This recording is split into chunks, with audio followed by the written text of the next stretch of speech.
نحمده ونصلي على رسوله الکریم اما بعد فاعوذ باللہ من الشیطان الرجیم بسم اللہ الرحمن الرحیم۔ دوستو آج کے اس چھوٹے سے ویڈیو کے اندر میں آپ کے سامنے رسول اللہ صلی اللہ علیہ وسلم کی ایک چھوٹی سی حدیث لے کر آیا ہوں، جس کے اندر رسول اللہ صلی اللہ علیہ وسلم نے مفلس آدمی کی، غریب آدمی کی نشاندہی کی ہے اور بتایا ہے کہ غریب اصل میں کہا کس کو جا سکتا ہے۔ یہ حضرت ابو ہریرہ رضی اللہ تعالی عنہ حدیث کے راوی ہیں اور حدیث صحیح مسلم کے اندر ہے۔ رسول اللہ صلی اللہ علیہ وسلم کی یہ حدیث صحیح مسلم کے اندر موجود ہے اور اس کا نمبر ہے 2581 نمبر حدیث ہے۔ فرمایا رسول اللہ صلی اللہ علیہ وسلم نے، حضرت ابو ہریرہ فرماتے ہیں کہ ایک دن رسول اللہ صلی اللہ علیہ وسلم نے فرمایا تدرون مل مفلس، اے میرے صحابہ کیا تم جانتے ہو کہ مفلس کون ہے؟ صحابہ کرام نے فرمایا المفلس فینا من لا درہم لہ ولا متاع، ہمارے نزدیک مفلس وہ ہے جس کے پاس روپیہ پیسہ نہ ہو، درہم اور دینار نہ ہو۔ تو رسول اللہ صلی اللہ علیہ وسلم نے فرمایا نہیں، ان المفلس من امتی یاتی یوم القیامت بصلاۃ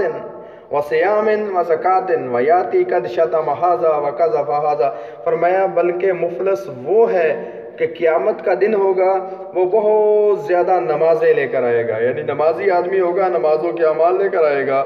اور بہت زیادہ روزے اس نے زندگی کے اندر رکھے ہوں گے، بہت زیادہ روزوں کے اعمال لے کر آیا ہوگا، اور زکوٰۃ، اور بہت زیادہ مال اس نے دنیا کے اندر خرچ کیا ہوگا اور زکوٰۃ کے اعمال لے کر آیا ہوگا، یعنی زکوٰۃ کے عمل اور روزوں کے عمل اور نماز کے عمل لے کر آئے گا، نیکیوں کے ڈھیر لگے ہوئے ہوں گے، لیکن جب رب کائنات کے دربار کے اندر آ کر کھڑا ہوگا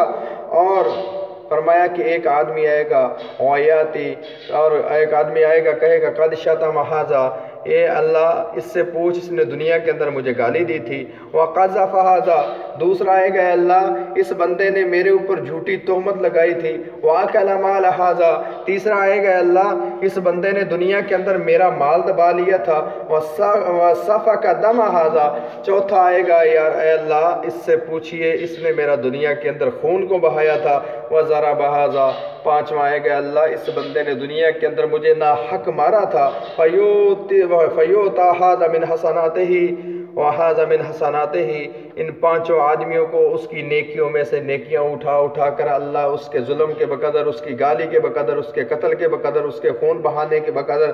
وہ حقداروں کو اللہ تقسیم کرتے چلے جائیں گے حتیٰ کہ اس کی نیکیاں ختم ہو جائیں گی۔ فَإِنْ فَنِيَتْ حَسَنَاتُهُ قَبْلَ أَنْ يُقْضَمَ عَلَيْهِ، لیکن حقدار ابھی تک موجود ہوں گے، جن پر اس نے ظلم کیا ہوگا وہ بھی موجود ہوں گے، جن کو اس نے مارا ہوگا دنیا کے اندر وہ بھی موجود ہوں گے، جن کے اوپر اس نے ظلم کیا ہوگا دنیا میں وہ بھی موجود ہوں گے، نیکیاں ختم ہو چکی ہوں گی۔ پھر کیا ہوگا؟ رسول اللہ صلی اللہ علیہ وسلم فرمایا اُخِذَ مِنْ خَطَايَاهُمْ وَطُرِحَتْ عَلَيْهِ، وہ حقداروں کی جن پر یہ ظلم کرتا رہا، جن کا یہ مال کھاتا رہا، جن پر یہ زیادتیاں کرتا رہا، ان کے گناہوں کو، ان کی خطاؤں کو اٹھا کر اللہ اس کے نامہ اعمال میں ڈالتے چلے جائیں گے۔ ثُمَّ طُرِحَ فِي النَّارِ، حال یہ ہوگا آخر کے اندر کہ وہ بندہ جو نمازوں کے ڈھیر لے کر آیا تھا، روزوں کے ڈھیر لے کر آیا تھا اور زکوٰۃ دے دے کر سارا مال اس نے خرچ کر دیا تھا، حتیٰ کہ اس بندے کے حقداروں کو ساری نیکیاں اس کی تقسیم کر دی جائیں گی، ان کے گناہ اس کے نامہ اعمال میں ڈال دیے جائیں گے۔ فَطُرِحَ فِي النَّارِ، فرمایا آخر میں اس بندے کو جہنم کی آگ کے اندر ڈال دیا جائے گا۔ تو میرے صحابہ اصل میں مفلس یہ بندہ ہے۔